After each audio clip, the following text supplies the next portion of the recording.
What is going on, everyone? My name is Jared, and as you can see, Hope here is sniffing out a new box. In that new box, we have Google's latest flagship, the Pixel 3 XL. Now, I wasn't doing it. I planned on just getting the Note, calling it a done deal, but my favorite phone last year, arguably, was the Pixel 2 XL and the iPhone 10. Right now, I do have the iPhone 10s Max, which is right here. And to be honest, I want to try something different, especially from Google, because I had such a good time with it last time.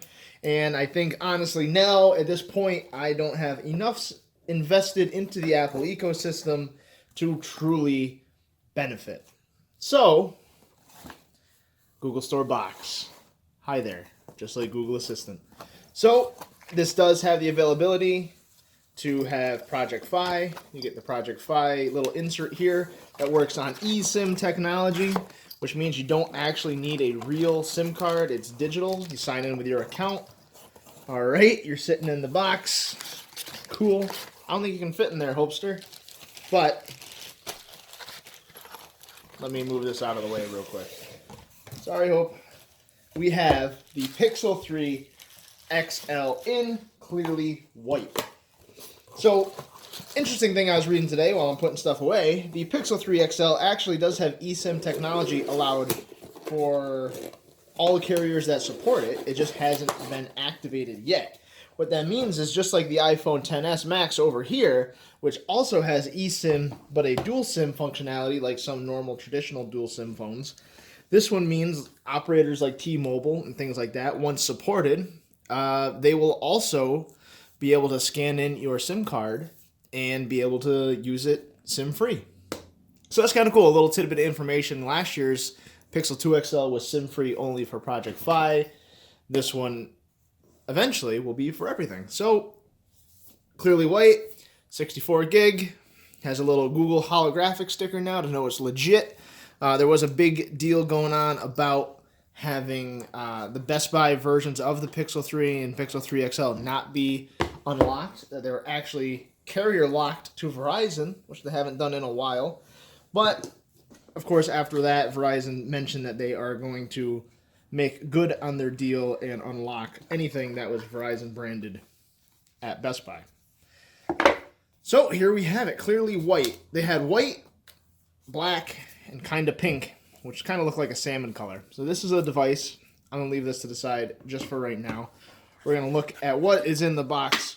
As always, we have all your information, the Google SIM eject tool. Let's get started.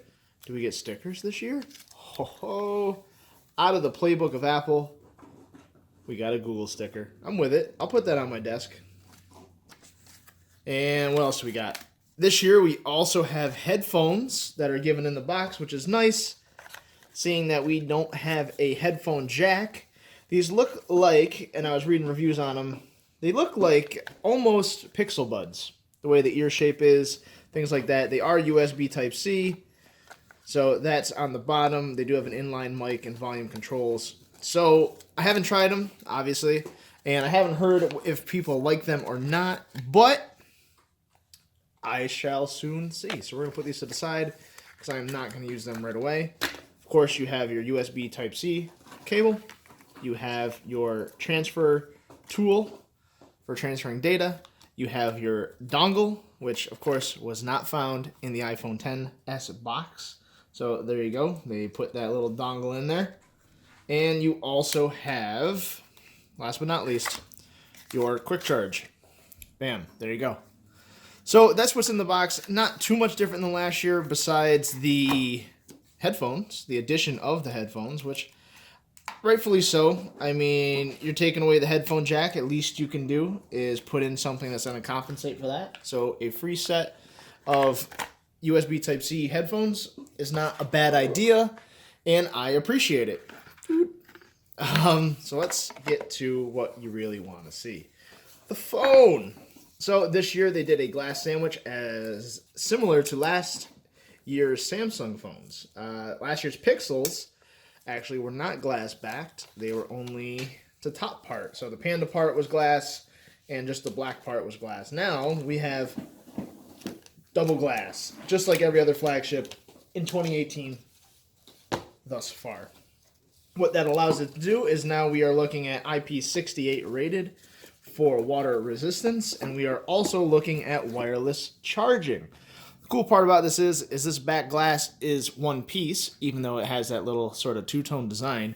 And this is a soft touch, kind of like a, if you ever had the Silk White 1+1 way back in the day, it's like that, baby soft. But it's kind of fine. It's like a frosted glass, I guess would be the best way to put it.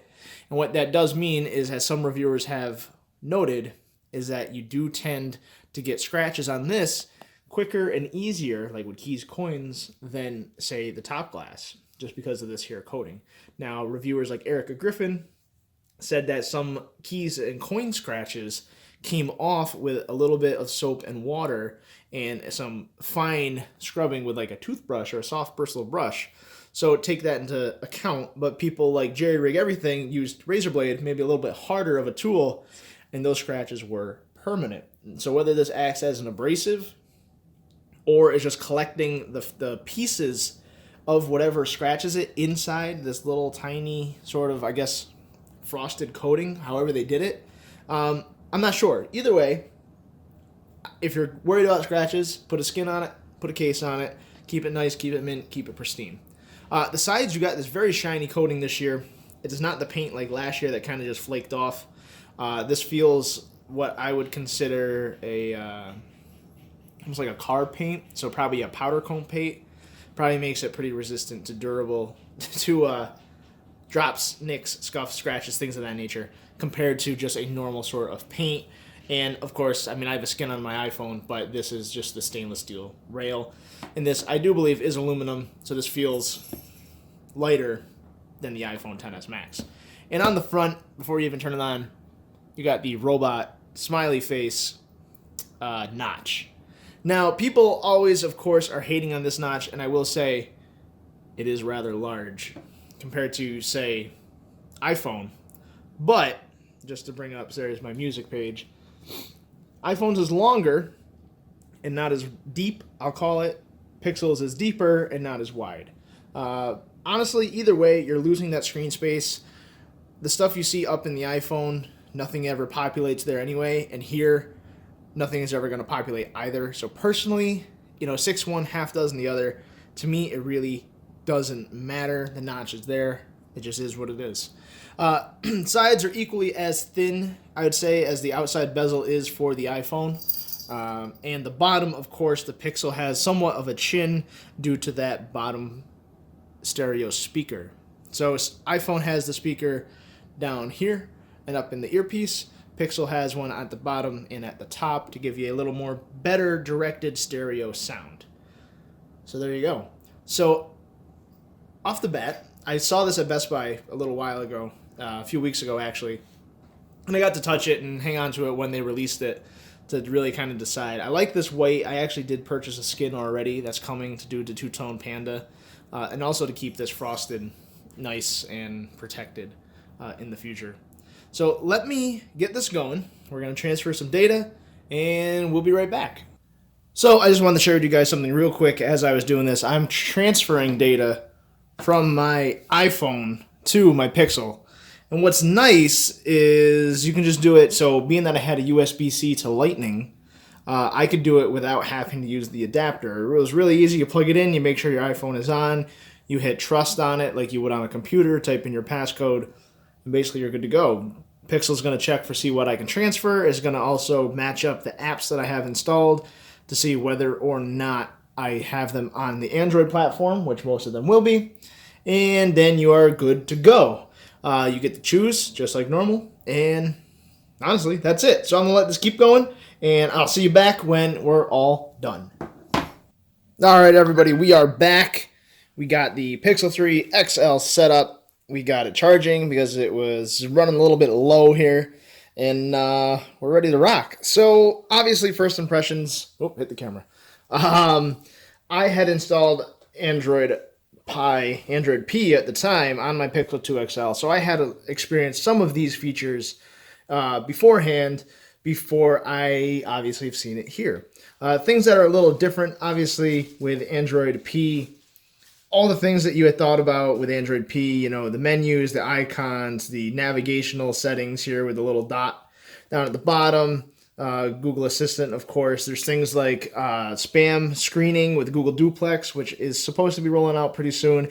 You have Google Lens integrated into the camera, which is pretty cool. So you can go right here, save text. Yes, we can turn on the lens. We'll use that account. What can you do? So if I put this up here,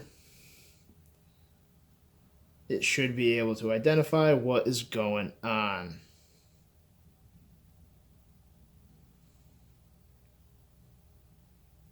Yep, so it came up, Google 3 XL. What is that? It's probably going to, yep, the Google Tech Company, and it pulled out the words Google Pixel 3. So that's pretty cool. So it means you can use it for shopping, things of that nature. Let's see for an example. Here's my Xbox One controller. Let's see what we got here.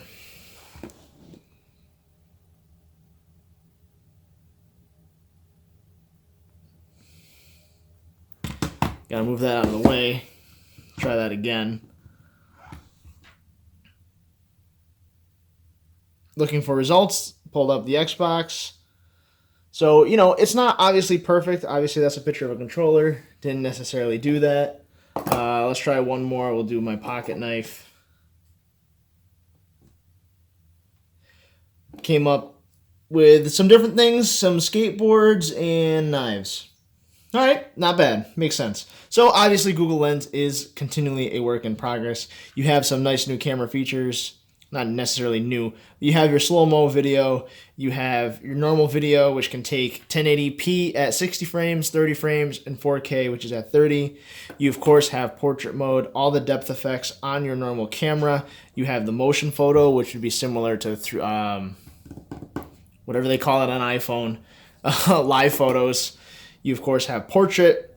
You have panorama. All the normal things that you would expect on the Pixel phones. So everyone, of course, raves on the Pixel phones for their camera. For example, we're just going to do a couple photos here with a little portrait effect. So this was a pretty close, the background's very close to the subject. So you're not going to see a huge depth difference from the table. But while I wasn't on camera, I did take a picture of myself, which you can see is a lot different. So the portrait came out really well.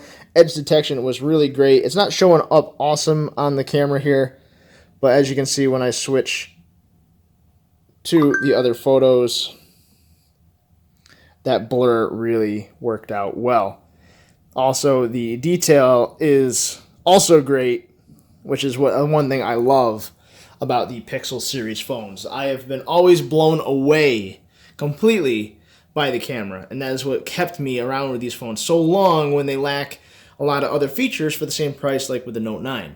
So you get a lot of different features with the Note 9. This one you get a more, I guess, iPhone-y sense of features. But let me tell you, the features obviously work great. You do have your squeeze for assistant. I hadn't used it yet, so it's not set up, but you do have that. Google Feed is off to the left. You have Night Sight, which is coming to the camera soon, which supposedly is going to blow everything out of the water when it comes to its night photography. Rather than being dark and dingy, it's going to use Google's software and brighten that image up like crazy. So I'm very, very much looking forward to that. And really, other than that, you know, the Pixel phone is what I would probably say is one of the best Android phones at this time right now. Now, there is a lot of other phones that are going to be out, like the Huawei Mate 20 Pro, like what else is coming out? OnePlus 6T, all those phones. The thing that always brings me back to Pixel more than anything else is its just overall usability, consistency, its consistent updates like iPhone. It's, you know, everything they do with this phone reminds me very much of how Apple handles their iPhone. And personally, to me, that is the value in it. I get the updates right away. The software stability is right there, the best. No one does Android better than Google, in my opinion. That's really why I stick around with it. You have your always on display when you lock your phone. So really, there's a lot of good things for the Pixel. And I, for one, am a fan. I will continue to be a fan. And really, for now, I don't see a reason why this isn't the best Android phone out today.